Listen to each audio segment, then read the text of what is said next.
अस्सलामुअलैकुम स्टूडेंट्स, उम्मीद है आप सब के सब खैरियत से होंगे।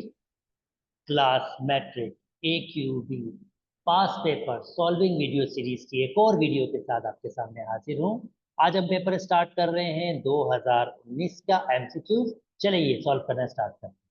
ओके जनाब, सबसे पहला आपके पास कॉन्सेप्ट है, कहता है कि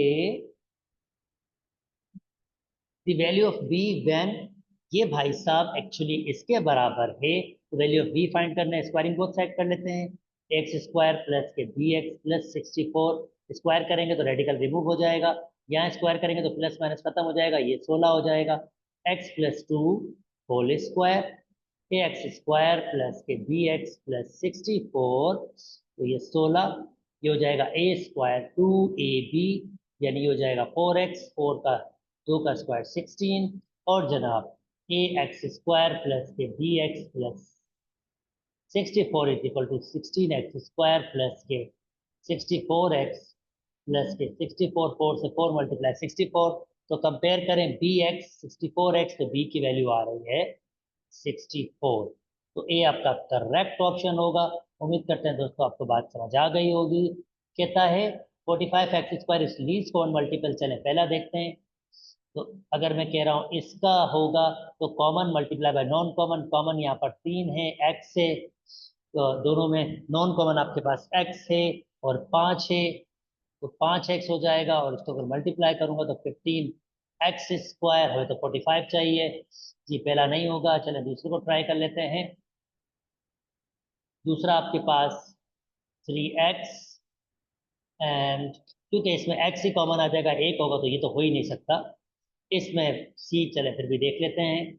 5x स्क्वायर 9x, तो दोनों में आपके पास सिर्फ x कॉमन है, तो रिमेनिंग बचेगा 5x मल्टीप्लाई बाय 9, और ये 5 9 का 45x स्क्वायर। सी आपका करेक्ट ऑप्शन है। चले जी आगे मूव कर जाते हैं दोस्तों, इसको सिंप्लीफाई कर लेते हैं। Radical x -4 divided by x -4 whole square, और फिर मल्टीप्लाई बाय रेडिकल x +4। तो जनाब ये कुछ ऐसे लिखा हुआ है, तो a माइनस बी, ये देखेंगे दो ब्रैकेट्स मल्टीप्लीकेशन में है, a minus B, A plus B बराबर होता है A square minus B square, और नीचे x माइनस 4 का स्क्वायर 16 लिख सकता हूँ।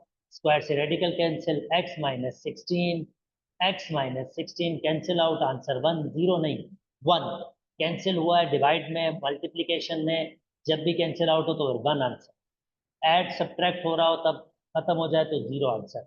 ओके जी, कहता है इसमें से कौन सा आपके पास ये फ्रैक्शन रिप्रेजेंटेशन हो सकती है।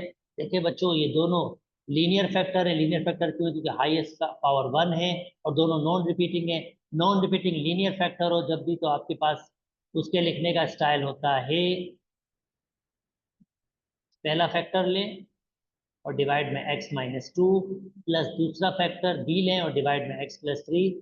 बच्चों ये बिल्कुल ऐसे भी लिखा जा सकता है, a/x+3 plus b/x-2, it's really up to you, जो भी आपको वो दे दे।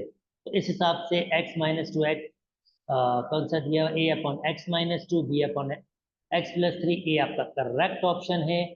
चलिए जी आगे मूव कर जाते हैं। कहता है इसका सोल्यूशन बताओ, तो मैं यहाँ से भी देख सकता हूँ। -1 पुट करूंगा तो -1 -1 -2/1 0 नहीं होगा, सिंपली 1 ही होगा। जब मैं 1 पुट करूंगा 1 -1 0/2 0, तो डी आपका करेक्ट ऑप्शन है। सॉल्व भी कर लें, क्रॉस मल्टीप्लाई करेंगे 0 से ये हो जाएगा, और इक्वल टू के बाद चला जाएगा दोबारा। जैसा आप करना चाहें, आपकी वैल्यूज पुट करें या ऐसे करें, it's really up to you.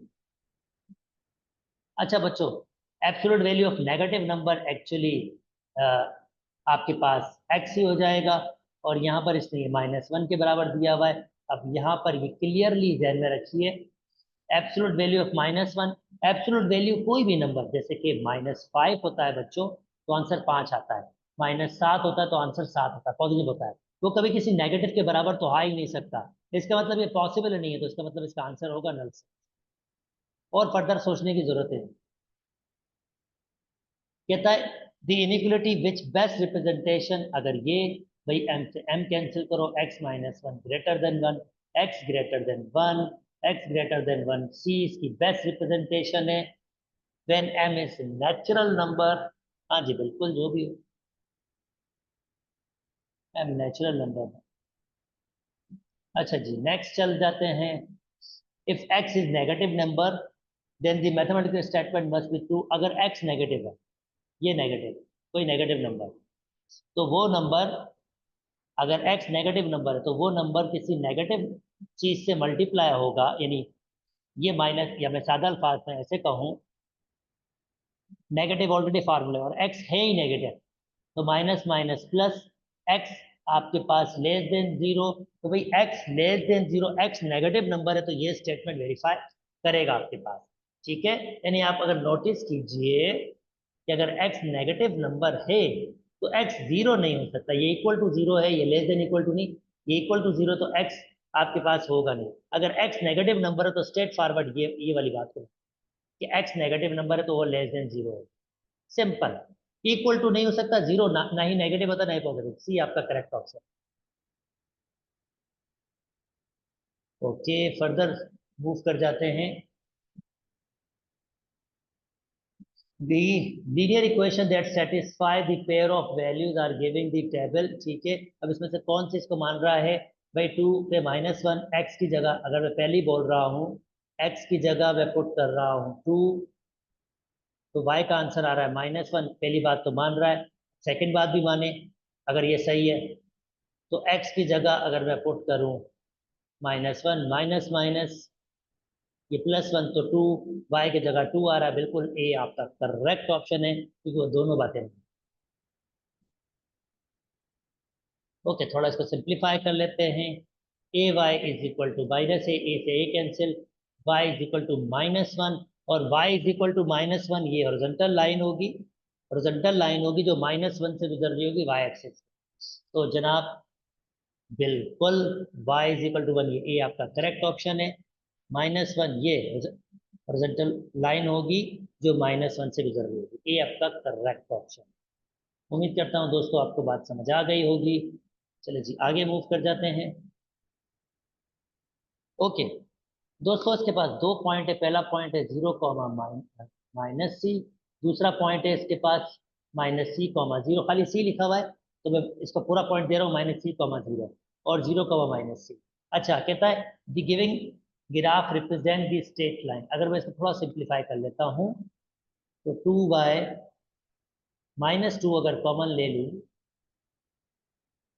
तो ये हो जाएगा x माइनस सी, टू से टू कैंसिल, y बराबर हो जाएगा माइनस एक्स प्लस सी, क्योंकि नेगेटिव साइड पर स्लॉप तो नेगेटिव हो सकता है, और y इंटरसेप्ट इसका माइनस सी है, पर यहाँ y इंटरसेप्ट क्या आ रहा है प्लस सी, तो पहला ऑप्शन नहीं होगा, क्योंकि y is equal to M X plus C, M की वैल्यू इस वक्त माइनस वन है और c की वैल्यू हमारे पास c है, पर इसका y इंटरसेप्ट माइनस सी है, तो ये नहीं होगा।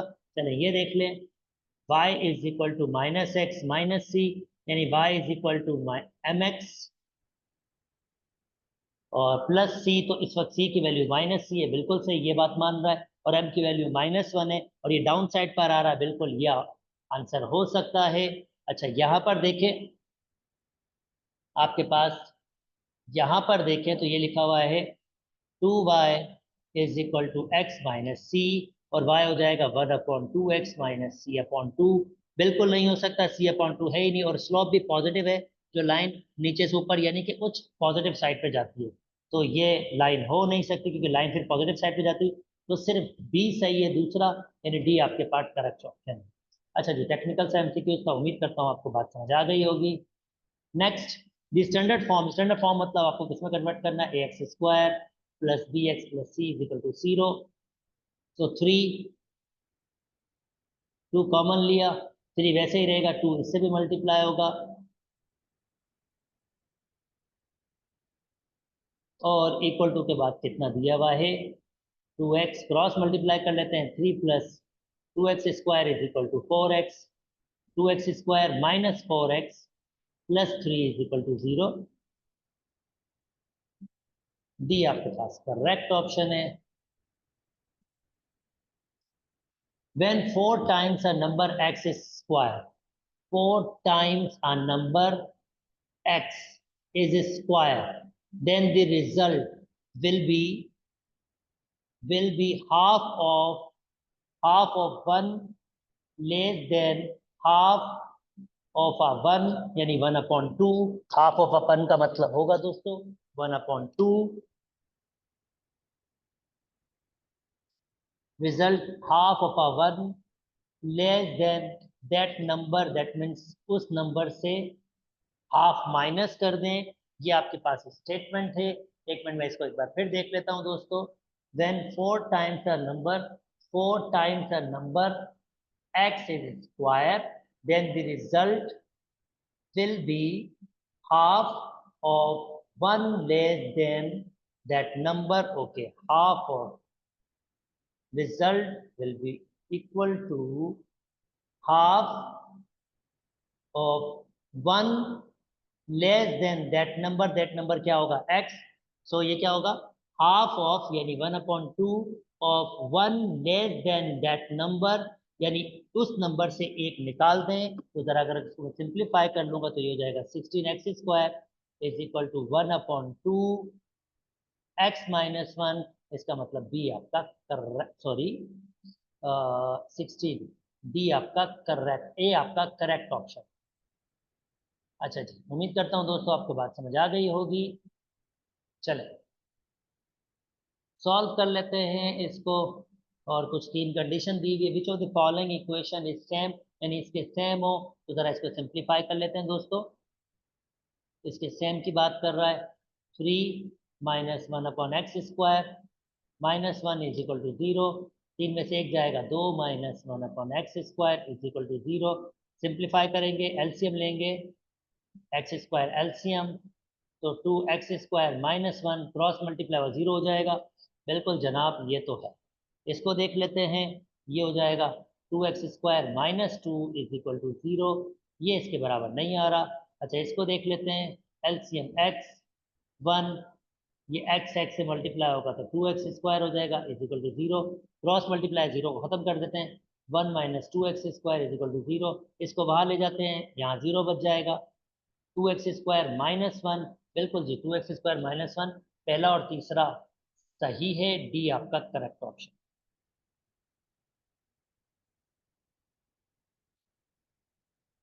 ओके, कहता है the valid condition for a distance between 2 point.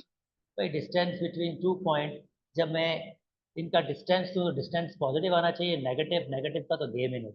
तो इन दो में से एक होगा आपके पास. पर कैसे होता है, दो x की वैल्यूज को माइनस करते हैं, होल स्क्वायर करते हैं. दो y की वैल्यूज को माइनस करते हैं, होल स्क्वायर करते हैं. और होता है रेडिकल. रेडिकल और उसका आंसर हमेशा क्या होना चाहिए, ग्रेटर देन और equal to 0. Squaring both side कर लेंगे तो रेडिकल रिमूव हो जाएगा. इस कंडीशन में 0 का स्क्वायर वही रहेगा आपके पास. तो और इवन a माइनस सी, भाई a माइनस सी अगर माइनस कॉमन ले लूंगा तो ये a माइनस सी हो जाएगा. स्क्वायर सब पर है. और अगर इसमें माइनस कॉमन ले लूंगा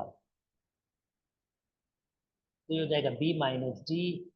स्क्वायर सब पर है, स्क्वायर से माइनस खत्म हो जाएगा. तो यही a माइनस सी और b माइनस डी, ये आपके पास करेक्ट ऑप्शन होगा. उम्मीद करता हूं दोस्तों आपको बात समझ आ गई होगी. कहता है which of the point are collinear with the point. अच्छा, कौन सा पॉइंट इस पॉइंट के कोलिनियर है, मतलब एक ही लाइन पर चलने वाले पॉइंट्स. देखने के काफी तरीके, मैं थोड़ा सा ग्राफिकल वे से आपको समझाने की कोशिश करता हूँ.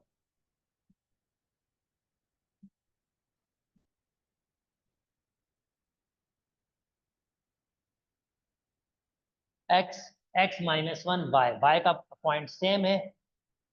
तो क्योंकि दोनों पे y का पॉइंट सेम है, तो बच्चों ये ध्यान में रखना, जब y का पॉइंट सेम होगा तो लाइन आपके पास ऐसे वर्टिकल होगी. क्योंकि लाइन वर्टिकल क्यों होगी, क्योंकि आपके पास इसमें y कोऑर्डिनेट हमेशा सेम है. इसका कोई भी ऑर्डर पेयर होगा उसमें y कोऑर्डिनेट तो हमेशा सेम है. तो क्योंकि इसके दो पॉइंट्स में y कोऑर्डिनेट सेम थे, तो मुझे आइडिया आ गया था कि बस ये एक ही लाइन हो सकती है जिसमें y कोऑर्डिनेट आपके पास सेम हो. अच्छा, यानी कि मुझे सिर्फ ये देखना है जिसमें y कोऑर्डिनेट सेम और वो C है। सी में ही y कोऑर्डिनेट सेम, क्योंकि y कोऑर्डिनेट सेम है। टेक्निकल मजे का एमसीक्यू, उम्मीद करता हूँ दोस्तों आपको बात समझ आ गई होगी। चलें जी, नेक्स्ट मूव करते हैं। कहता है अगर ये पॉइंट मिड पॉइंट है, यानी इन दो का mid point,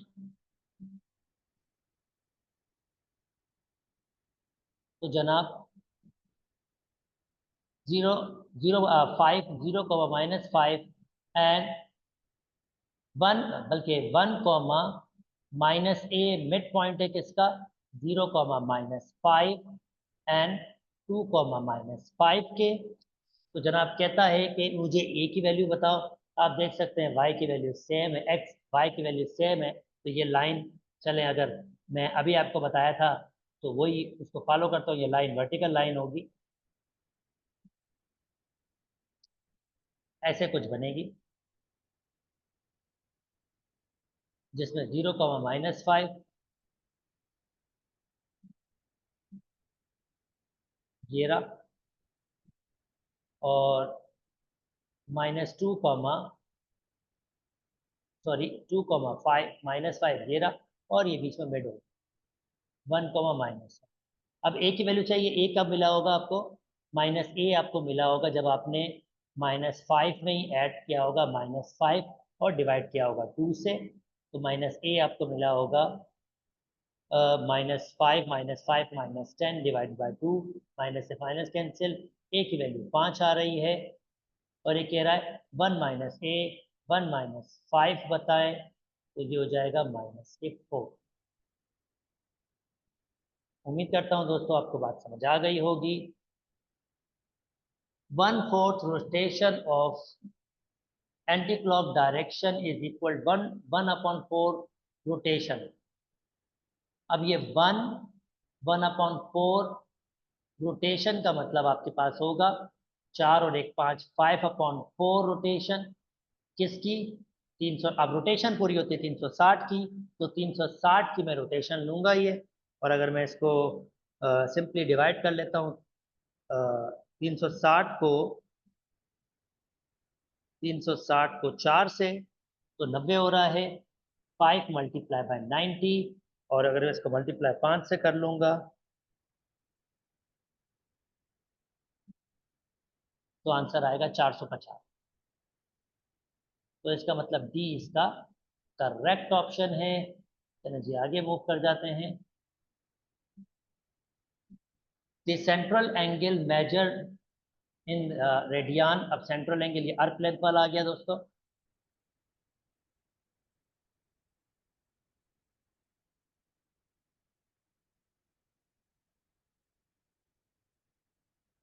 okay, central angle ये थीटा है। तो कहता है सेंट्रल एंगल आपको दिया हुआ है इस वक्त α+2 के, चलो लिख लेते हैं। Central angle measure is α+2 and the length of a circular arc, ये अर्थ की लेंथ दी हुई है ये वाली, दिया हुआ है 3 पाई, and the length of a circular earth is 3 pi of a radius, 3 pi of a radius, यानी L इसको अलग लिख रहा हूँ,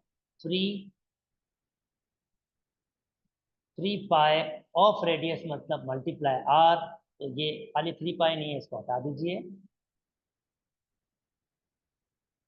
तो L आपको दिया हुआ है एक्चुअली 3 पाई R के, और ये आपका सिंपली R है। Then the value of alpha पूछ रहा है। अब L बराबर होता है R थीटा के, L की वैल्यू दी हुई है 3 पाई R, आर थीटा की वैल्यू दी हुई है α+2, आर से R cancel, 3 pi is equal to α+2, और अल्फा बराबर हो जाएगा 3 पाई -2, यानी बी आपका करेक्ट ऑप्शन। उम्मीद करते हैं दोस्तों आपको बात समझ आ गई होगी। The sum of, if the sum of all quadrant angle is x, okay, quadrant angle is x है, then x must be equal to the sum of all quadrant angle is x। अब quadrant angles क्या होते हैं दोस्तों, वो ये होते हैं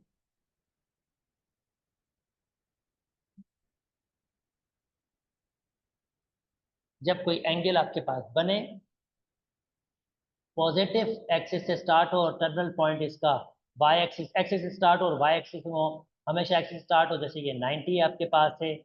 अब ये कह रहा है the sum of all quadrant angles, तो 90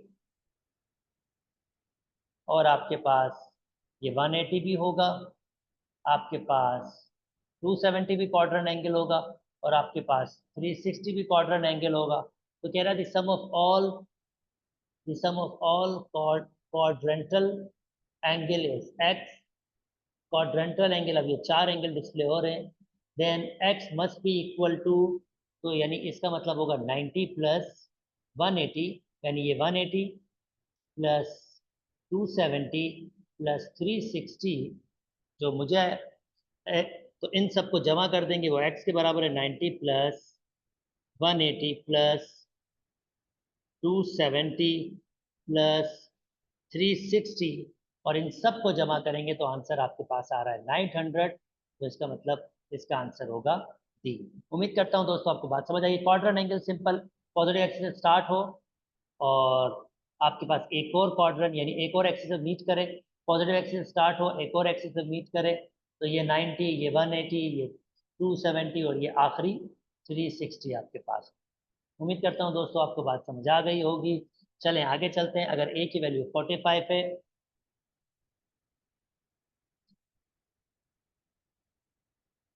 और ऊपर स्क्वायर है, साइन 40 1/रेडिकल 2, कॉस 45 1/रेडिकल 2 होता है। ट्राइंगल मैंने शेयर की थी पिछली आपके पास 2022 के पास पेपर में मैंने शेयर की थी, और अगर आप चाहें आप किसी भी चैप्टर को तफसील से पढ़ना चाहते हैं, सीखना चाहते हैं, तो हर चैप्टर की 10 क्लास की हर चैप्टर की प्लेलिस्ट मौजूद है, लिंक इस वीडियो में होगा, आप चाहें तो वहाँ से देख सकते हैं। एक रेडिकल दो ये हो जाएगा 2 रेडिकल 2, स्क्वायर देना है, 2 का स्क्वायर 4, 2 कैंसिल होगा 2, आंसर आएगा 2 आपका। उम्मीद करता हूँ दोस्तों आपको ये बात समझ आ गई होगी। चलें जी आगे मूव कर जाते हैं। कहता है which of the following length do not form a right angle triangle, तो सिंपल बड़ी बड़ी लेंथ का स्क्वायर छोटी दो लेंथ के स्क्वायर के अगर सम के बराबर नहीं आएगा तो वो आपके पास क्या होगा, वो राइट एंगल ट्राइंगल नहीं बनाएगा। तो आप देख सकते हैं 25 टू 16 टू 9 टू, तो 50 बराबर आ रहा है 16, 32 और ये 18 बिल्कुल बराबर आ रहा है, 6 8 और 10 यानी कि बड़ी लेंथ 100, 64 36 बिल्कुल बराबर आ रहा है, 5 5 50, 25 25 25 का स्क्वायर 25 का स्क्वायर 50 और ये 100, ये नहीं आ रहा। सी आपका करेक्ट ऑप्शन। चलिए जी नेक्स्ट मूव कर देता हूँ। In a diagram if a diameter of a circle A B diameter है, then the radius of a circle in term of A B, very simple भाई, ये अगर डायमीटर हो तो ये एंगल 90 का बनता है, ठीक है। और अगर मुझे ए बी को एक्स कह दूँ तो मैं कहूँगा एक्स स्क्वायर बराबर हो जाएगा A square plus B square के, और एक्स बराबर हो जाएगा क्योंकि लेंथ है तो रेडिकल ए स्क्वायर प्लस बी स्क्वायर के। पर ये तो डायामीटर है, ए बी डायामीटर है, अगर आपको रेडियस फाइंड करना है तो 2 से डिवाइड कर दीजिए, A square plus B square divide by 2, तो सी आपके पास आंसर आ जाएगा।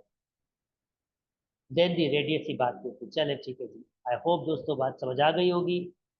चले जी 24, if the length of a side of a right angle triangle are L K M, और L K M यानी कि L छोटा है K से, K छोटा है M से, तो इसका मतलब अगर मैं उल्टा लिखूंगा तो M सबसे बड़ा आपके पास होगा यहाँ पर, क्योंकि कह रहा है L छोटा है K से और K छोटा है M से, तो जाहिर बात है वो L से भी छोटा होगा, तो L सबसे बड़ा है और K सबसे छोटा है। या मैं इसको ऐसे भी लिख सकता हूँ, अगर L छोटा है K से और K छोटा है M से, तो इसका मतलब ये कि M सबसे बड़ी साइड है आपके पास, क्योंकि ये सब M से छोटे हैं, तो इसका मतलब सबसे बड़ी साइड होगी तो M स्क्वायर बराबर हो जाएगा L square plus K square. अगर 3 साइडें आपके पास होगी तो आपको पता है बड़ी साइड पहले लिखी जाती है और दो छोटी साइड बाद में लिखी जाती है और उसका स्क्वायर किया जाता है।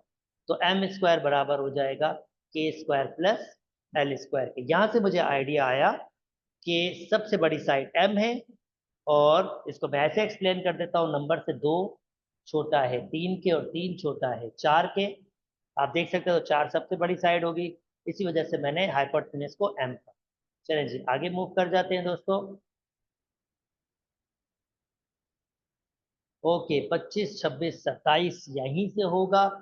तो जरा हम इसको देख लेते हैं। Given the given diagram shows a circle with centre O, two tangents are drawn from a point P and Q to the circle S and R, ठीक है।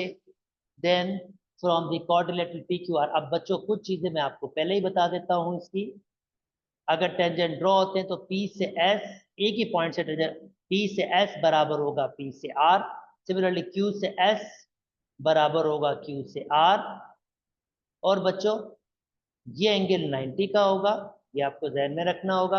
ये एंगल 90 का होगा, ये एंगल x दिया हुआ है आपके पास, तो ये भी अपोजिट x ही होगा। और उससे फिर थोड़ी सी मैथमेटिक्स और भी चला लेंगे, पैथागोरस x।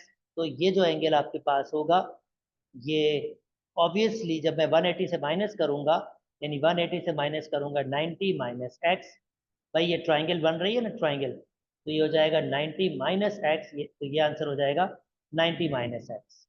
तो और ये भी ध्यान में रखेंगे ये इक्वल पार्ट्स में तोड़ता है, तो ये भी 90 माइनस एक्स होगा। यहाँ पर आपके पास 180 कह सकता हूँ, ये 180 माइनस एक्स यहाँ भी निकाल सकता हूँ, पर इसने एंगल वाई दे दिया। वैसे ये दो हिस्सों में टूट जाता है, अगर ये वाला हिस्सा होगा वाई अपॉन 2 और ये वाला भी हिस्सा हो जाएगा वाई अपॉन 2। तो मैंने कुछ एक्स्ट्रा नॉलेज आपको पहले से दे दी है, तो आपको पता होना चाहिए। अब देखते हैं क्या मांगा। इफ एस क्यू आर 72 के बराबर है, एस क्यू आर ये एंगल पूरा दे रहा है 72 के बराबर, then the value of X. बच्चों ये ध्यान में रखिएगा, ये इसको दो इक्वल पार्ट्स में तोड़ता है और 72 का आधा हमें देखना होगा कि 72 का आधा क्या होता है, 36। और बच्चों हमें ये पता होना चाहिए कि ये टेंजेंट है तो ये 90 का एंगल बनाता है, तो 90 से 30 निकालेंगे तो x का आंसर आपके पास आ रहा है 60, क्योंकि 60 30 90 180 हो जाएगा। Okay value of x, value of x ही कहा था इसने, इक्वल पार्ट्स में बिल्कुल तोड़ता है। 72 ही दिया था, 72 का आधा 36 होता है। ओ सॉरी 30 लिख दिया, माजरत, ये मैंने 30 लिख दिया था। 72 का आधा 36 होता है, तो इसका मतलब है कि मुझे 180 से माइनस करना होगा 90, माइनस करना होगा 36, 54 आंसर आ रहा है। तो इसका आंसर हो जाएगा 54। यानी मुझे क्या करना होगा, 180 से 90 और 36 माइनस करना होगा, तो x आ जाएगा, x डिग्री बराबर हो जाएगा 180 माइनस 90 माइनस 36, और x का आंसर आ रहा है 54। सी आपका करेक्ट ऑप्शन है। चलें जी, मजे मजे के एमसीक्यूज दिए हुए हैं और मजे मजे की इंफॉर्मेशन आपको मिल रही होंगी। आई होप आप उसको याद रखेंगे। The angle S O P in term of Y, S O P, S O P, यानी ये angle in term of Y, बच्चों मैंने थोड़ी देर पहले बताया था, ये हो जाएगा वाई अपॉन 2। और बच्चों ये आपके पास 90 है, क्योंकि टेंजेंट है, रेडियस से मतलब 90 का बनाएगा। तो अगर आपको ये एंगल चाहिए जिसको मैंने कह दिया पी, तो ये एंगल मिलेगा, पी एंगल को ऐड करूंगा वाई अपॉन 2 से, फिर उसको ऐड करूंगा 90 से और माइनस करूंगा 180 से। तो मुझे कौन सा एंगल चाहिए, पी चाहिए। तो ये हो जाएगा 180 माइनस 90 माइनस वाई अपॉन 2। तो पी एंगल हो जाएगा आपके पास 90 माइनस वाई अपॉन 2। तो 90 माइनस वाई अपॉन 2 एंगल है, 90 माइनस वाई अपॉन 2 बी आपका करेक्ट ऑप्शन है। मजे मजे के एमसीक्यू थे दोस्तों। Okay the total length of a side of a quadrilateral P Q are, P P S Q are, P S Q are, जैसे मैंने आपको स्टार्ट में कहा था ये बराबर होते हैं, ये भी एम होगा ये भी एन होगा, और इन सबको जमा करेंगे तो 2 दफ़ा एम जमा हो जाएगा और 2 दफ़ा एन, या 2 टाइम्स एम प्लस एन, जैसा भी लिखा हुआ हो आंसर वो आपका करेक्ट होगा। यानी ये अगर एम है तो ये भी एम होगा और ये एन है तो ये भी एम। बहुत मजे का एमसीक्यूज बनाया था, तो इसका ए आपका करेक्ट ऑप्शन। ओके दोस्तों आगे मूव करते हैं। Use a giving information answer 28, 29, 30। अब 3 एमसीक्यूज यहाँ से, आखिरी 3 एमसीक्यूज यहाँ से करेंगे। चले आइए स्टार्ट करते हैं। कुछ चीज़ें मैं आपको पहले से ही बता दूं दोस्तों, ये 104 डिग्री है और ये 116, तो ये अलग अलग बातें हैं, मगर ये रेडियल सेगमेंट है, ये तो बराबर होते हैं। पर यहाँ पर एक चीज़ तो क्लियर है कि कॉर्ड्स बराबर, इसने के दी है, अच्छा इसने खुद के दी है, इन अ गिविंग फिगर टू कॉर्ड्स के एल एम एन, के एल के एल एम एन बराबर है, तो बच्चों ये ध्यान में रखना इनके जो एंगल बनेंगे वो भी आपस में बराबर होंगे। हालांकि यहाँ पर फिगर के हिसाब से एक्यूरेसी नहीं है, बहरहाल जो स्टेटमेंट है आपके पास वो स्टेटमेंट बता देता हूँ। अगर दो कॉर्ड्स बराबर होंगे तो ये आर्क्स बराबर होंगे, ये आर्क्स बराबर होंगे। फिलहाल के लिए मैं ये बात कर लेता हूँ कि ये आर्क्स बराबर होंगे। तो कह रहा है giving that half of a chord M N is M, half of a chord M N. अच्छा अगर ये हाफ ऑफ अ कॉर्ड है, ये है एम एन, ये एम है, तो बच्चों ये भी आपके पास एम होगा, ये भी एम होगा और ये भी आपके पास एम होगा, अगर ये मिड पॉइंट, अगर ये बिल्कुल मिड पॉइंट है। चलो जी आगे कह रहा है then the length of a chord K L, तो के से एल, एम और एम बेसिकली कितना हो जाएगा, 2m हो जाएगा, तो उसका सी आंसर हो जाएगा। उम्मीद करता हूँ दोस्तों बात समझ आ गई होगी। चलें जी आगे मूव करते हैं। कहता है the angle M O N, angle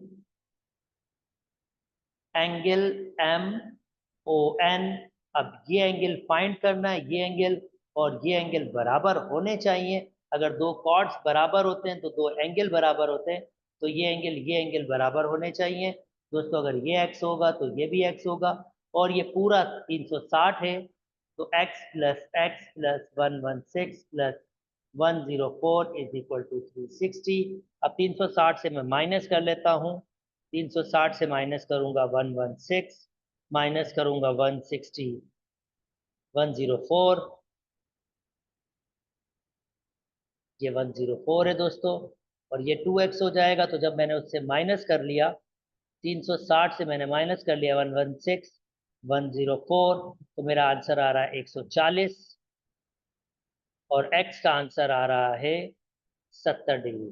तो इस एंगल को मैंने x कहा था और यही एंगल इसने फाइंड करने की बात की थी, तो x का आंसर आ गया 70।